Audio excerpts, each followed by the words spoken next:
Stormbreaker, the latest sandbox addition to the Star Citizen live service, brought to life, in many ways, promises that have been made to the player base for nearly 10 years. The Valakkar was first introduced to players during CitizenCon 2016 and was again teased as being in the polish phase during CitCon 2024. And though 4.2 brought with it a different version of the Apex Valakkar encounter, it still very much delivers on the promises made. Along with the giant worm, the new patch unveiled multiple new mechanics that challenges players to confront barriers in a variety of different ways. Doing so, all while immersed in an intense and immersive setting across 2 different Pyro planets, and around a dozen different POI locations. But it isn't, as we should expect, perfect. In this video, I'm going to be performing a detailed dissection of the way it was delivered based on my experience with it so far, and I'm going to be doing said dissection on a step-by-step basis for each stage of the new sandbox encounter. This will not be a love letter to the devs at CIG, nor will it be an outright indictment of the 4.2 patch. I'll be doing my best to remain objective about things, but naturally, multiple points I make will be subjective. Bear in mind, my intention is not to get any of you to agree with me. This video is just my perspective and likely reflects the perspective of many players. Just as likely, some of you may not agree with me at all, and that's just fine. Just keep it civil in the comments if you feel so inclined to state any disagreements. Healthy conversation and debate is always welcome. Welcome back everyone to ForgeCore Gaming. I'm your host Phoenix, and this is my critical review of the assault on Stormbreaker. I'll be leaving chapter markers in the description and pinned comment, so if you want to skip certain sections or jump to parts of the video you'd like to rewatch, those are the 2 places you can do so. And if you're new to the channel, please consider subscribing. We're still very much a growing channel, and any likes, subscribes, and comments go a really long way in helping us continue to make great content like the video you're watching. Also, if you'd like to join in on going the extra mile in supporting the channel, ForgeCore memberships are a really great way that you can make a huge contribution on my journey to becoming a full-time content creator. If you decided to become a channel member, you'll automatically receive 5 times the entries anytime I do ship giveaways. Please be aware that 100% of my content will always be free to watch, so it's completely optional. Now without further ado, let's get into it. The assault on Stormbreaker, as I sort of mentioned during the intro, is broken up into several steps, which we can loosely break up into 3 stages. Those being infiltration of the Farro data centers on Pyro 4, takeover of the Lazarus research complex on Pyro 1, and the irradiated Valakkar encounter. In very few words, each step needs to be completed and a specific event item needs to be procured before you can move on to the next step. Starting off with the Farro data centers on Pyro 4, players are tasked with securing what's known as a Lazarus specimen card. In order to obtain one, you have to go to one of the 10 different POIs labeled Farro Data Center 1 through 10, make your way into one of the data centers, which is surrounded by turrets, and go through a gauntlet of small obstacles in order to get one. Which, both on paper and in practice, is actually a pretty fun experience if you have a decent group of people to go with. I say fun because, as far as Star Citizen goes, this is one of the more creative ways that they've implemented a smash and grab style gameplay loop, as it introduces new mechanics by way of having to first secure a disguise that allows you to get through certain locked doors, which, though cumbersome, is a pretty fun experience. Namely because the aforementioned disguises leaves the wearer, for the most part, defenseless, meaning they become reliant on their team members to escort them through the facility from location to location. And at each location, they spend a little time unlocking different doors and gaining access to wall safes, which they then unlock using a code they steal from computers located in the very same room. After a couple of different doors and a couple of different safes, you make your way into a sort of keycard programming server room type of deal, and once you start programming your Lazarus specimen card, it begins a 5-ish minute encounter where waves of enemies try to breach on you and your team and stop you from getting the card. All in all, a pretty engaging experience set in the backdrop of a newly designed location. But let's rewind a bit and discuss just a few of the problems I have with it. First, prior to the full release of Stormbreaker, devs were stating that flying up to one of the new Farro data centers was going to be problematic due to facility defenses, which, I'll be honest, got me excited. I thought to myself, finally, a reason to use ground vehicles.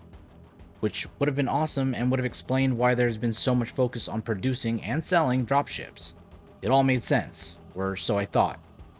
As it turns out, that statement by the devs was a severe overestimation of those facility defenses, and as those defensive measures turned out to just be turrets, like 4 of them, spread out so far from one another that you could literally disable 2 of them and be at little to no risk of being shot by others.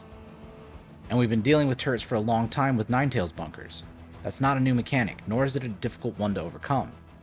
So it was just a little bit of a letdown there, and I know some people probably disagree here, as ground vehicles kind of suck at moving through most terrain, but still, I personally want to see a variety in what I call curated gameplay, where we have to adapt and utilize different toolsets to overcome obstacles that we're nudged into.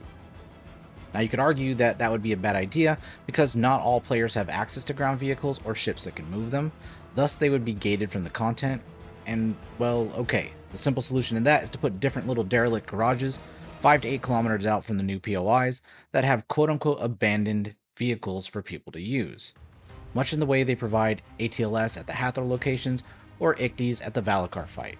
More on that later. Next, while I appreciate the need to swap outfits and don our disguise to gain access to certain doors in this POI, I think this, more than ever, would have been a perfect time to bring in suit locker functionality. If this type of gameplay mechanic is here to stay, then that needs to be worked on, like yesterday. Reason being is, Star Citizen inventory management historically and objectively sucks. It's terrible. You move an item, there's more than a decent chance that the move doesn't register.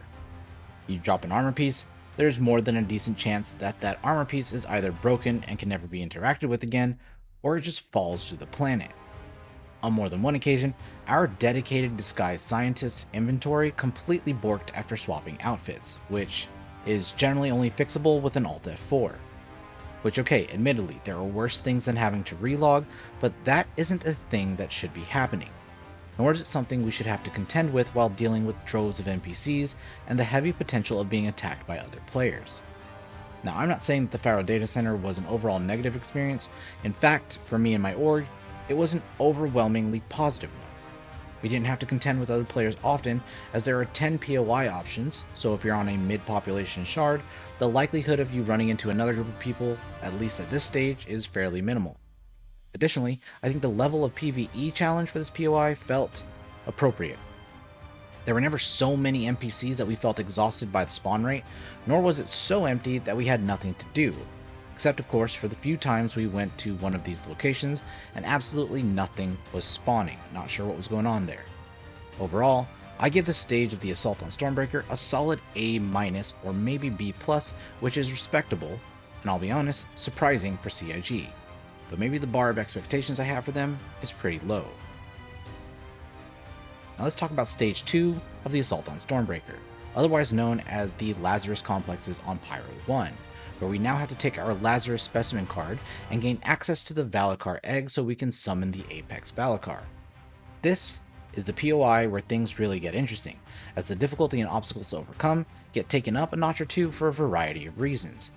Chief among them being that we are officially moving into a zone where we can't use ships for any appreciable amount of time, and that is due to the radiation caused by the perpetual storm surrounding the Lazarus complexes. On top of that, radiation levels are high enough such that you need to be outfitted in specific types of armor in order to survive the irradiated environment. After that, we have 2 options.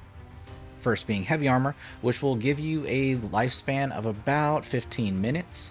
The second being the Sterling Radiation Suit, which is obtainable in designated rooms in both the Farro data centers and the Lazarus research complexes. Or you can pull them off NPCs. Or you can purchase them across Pyro, allegedly. I've only taken the time to verify that you can in fact purchase the radiation suits in Checkmate, and you can find them at the normal armor store in the shopping district. Is it a district, area, zone, whatever? They're kind of on the pricey side of things, but money is pretty easy in the game right now, so if you want to just skip the steps of getting one at the POI, then just buy one ahead of time and show up prepared. Otherwise, you can show up in heavy armor and slow the effects of radiation, but you will eventually succumb to them after prolonged exposure. Allegedly, the revised decon medical pens can reverse the effects of radiation, but my org mates were using them to no real avail, and one of them ended up using too many, at which point he passed out from an overdose and was stuck like that for about 8 minutes. Moving on. In order to get to the Lazarus complex, you have to first go to one of the transit hubs because the storm over the Lazarus complex emits so much radiation that ships simply cannot survive the journey in, which, on paper, sounds like you may need to take ground vehicles, but you don't. Instead, you have to take a little tram that travels roughly 40 kilometers, I believe, and that takes you in. Pro tip: do not accidentally park on the pathway of the tram when you arrive at the transit hub. It will one-shot any ship in the game. Ask me how I know. Ask me how I know. Anyways, this stage is a bit of a bottleneck and presents a hazard for players in that the likelihood of encountering other players is pretty high, as there are only 6 transit hubs and 2 Lazarus complexes. So there is a danger of encountering players as you make your way into the transit hub, and there is even greater danger of encountering players as the tram arrives at the complex. If you secure your way into the complex from the tram, however, this is where things get fun again, as you have to now fight your way through a decent number of NPCs, gain access to the specimen room, which houses the Valakkar egg, and then escort a player that is carrying that egg out to the tower where you can destroy it and summon the Apex Valakkar. Let's go ahead and talk about what I think is the great failing of this setup, though. And this is probably where I'm going to catch the most flack, but I know I'm not alone in this sentiment, so here goes. Anyways, the transition or segue from the transit hub to the Lazarus complex, in short, is bad game design. There are very few ways of ingress to even fewer high-value destinations. What that does is it creates a choke point and puts a massive advantage in favor of large orgs that have the manpower to just camp the location. Even with a group of 10 players, all loaded up on a single tram, as we made our way into the complex, we were met with just a few players who sat at the point where the tram drops players off, and we were completely unable to push forward as they lobbed grenades and sent volleys of LMG fire into the singular entrance/exit option that we had. Now, I call this bad game design because of one thing: there is no opportunity for counterplay. There is no other way of getting into this POI other than this singular choke point. Which means if another group is already there, and that group has the manpower to camp it, then it's just gated off from another group, and no one else can attempt that encounter. The only counterplay is a non-diegetic one, that being switch POIs or switch servers and hope to find one that isn't being camped. Now sure, though undesirable, both of those options are technically viable, but we as players shouldn't have to switch servers in the hopes of finding a low pop alternative. It's dumb, and CIG has already tossed around the idea of using instance encounters for a few things. Personally, I think this should be one of them. Now for you pirates out there that just want to steal keycards, you still could. This wouldn't be an end to that, just a shortening of the period in which you could steal them. And for those of you that will probably insist that this is just naturally how PvP works, okay, that's fair, but I would argue that an opportunity for counterplay needs to be added then, and one that doesn't abuse bugs in the game. I'm happy to fight you, just meet me on even ground, that's all I ask. For example, it would be perfectly acceptable if ground vehicles could enter the Lazarus complex rather than taking the tram. CIG could easily do a magic hand wave and write into the lore that ground vehicles are specially grounded so that they can survive longer in the radiation storm, or that they have specialized radiation shielding that ships don't have and can't have because that radiation shielding is too dense and the amount required for a ship would be too heavy. Or the material isn't terribly abundant, so it's economically unviable. I don't know. Something could be done to add an opportunity for counterplay by people that are just trying to experience the content. Now, some of you may say, you can drop an ATLS, Geo, or ICTY from low orbit straight to the POI with a person in it. And okay, yes, but the Lazarus complex has no marker on it, so you would still need a player already at the POI, which brings us back to the original issue: if you can't get a player into the POI to begin with. Point is, there are a ton of debates that could be had here, but it is objectively bad game design to funnel a largish population of players into a singular area and block others from gaining access. It ostracizes players and prevents them from feeling like they can enjoy the game unless they join up with a large org. Now, I'm not saying everything in the game should be solo accessible. This event absolutely should not be soloable, but it should be reasonably doable with a group of 5 to 10 players from start to finish without feeling like they hit a wall. On that note, I am also aware that the novelty will fade, and this will become less popular, and people will be able to engage in Stormbreaker with smaller orgs in the future. And I make all of these statements from the position of someone who was able to get the entire event done. Even after being able to do it all, I still feel this way. Now, other than that, Stage 2 of the Assault on Stormbreaker, much like Stage 1, gets a solid A-, teetering on getting an A grade. I say this because of a couple of things. The gameplay here is a blast. It, again, felt like the appropriate level of difficulty once we were able to find a server that wasn't being camped. The escort a player who was holding the egg section was a lot of fun, particularly since players have reported that you cannot drop the egg or it'll despawn, and it takes a long while to respawn. That stage of the Lazarus complex was intense. Callouts were paramount due to the fact that as soon as you leave the room where the egg is held, NPCs start spawning at a fairly high rate. At least that's what it's felt like.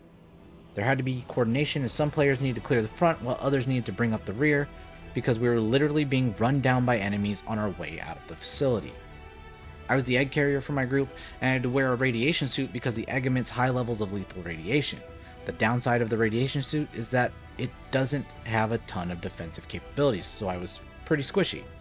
It was definitely an adrenaline pumping experience the first time we went through it, and the final run up to the tower to drop the egg definitely felt reminiscent of other games, like maybe early Destiny 1 type situation. I think the raid I'm thinking of is called Crota's End, but I may be wrong about that.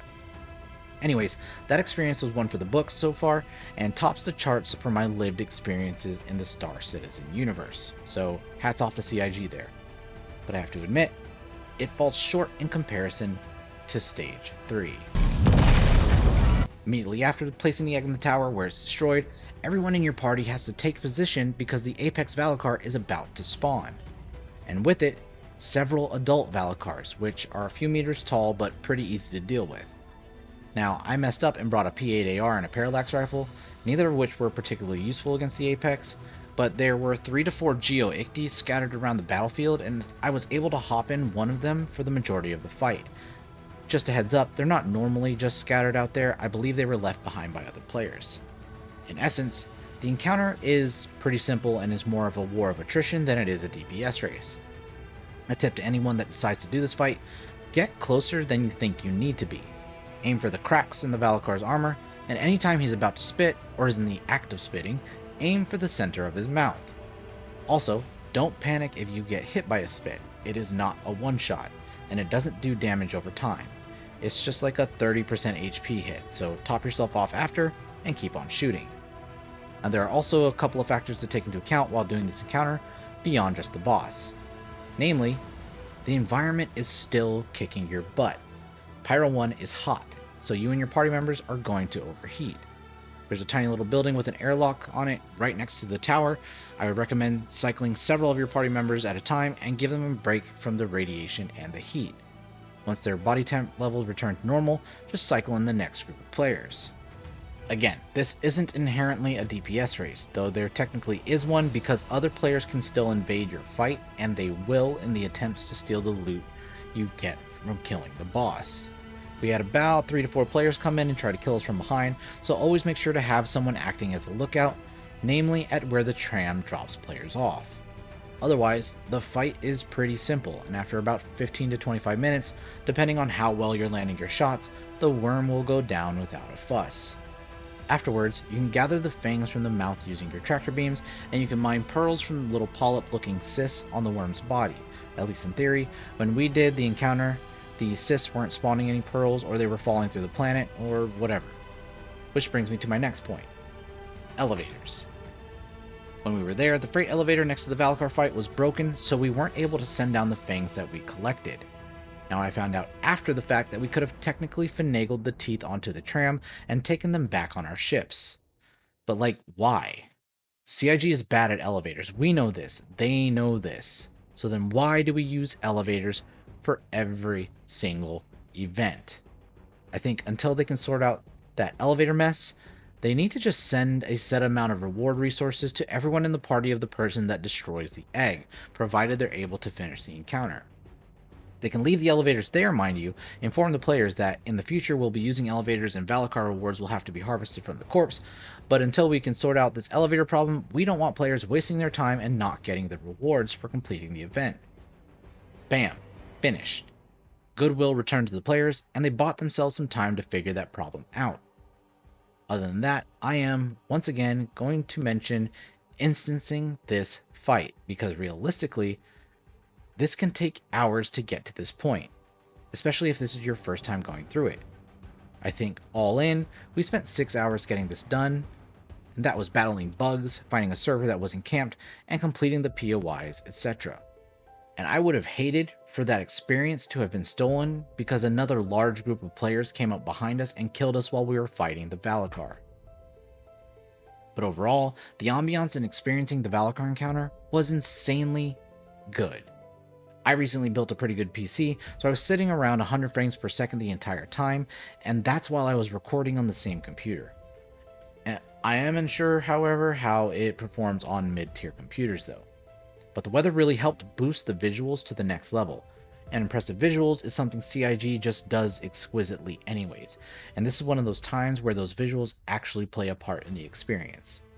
The arena felt alive in many ways. The way the lights interacted with the rain was just really believable, and I think you'd be hard-pressed to find a better-looking gaming environment than this one right now.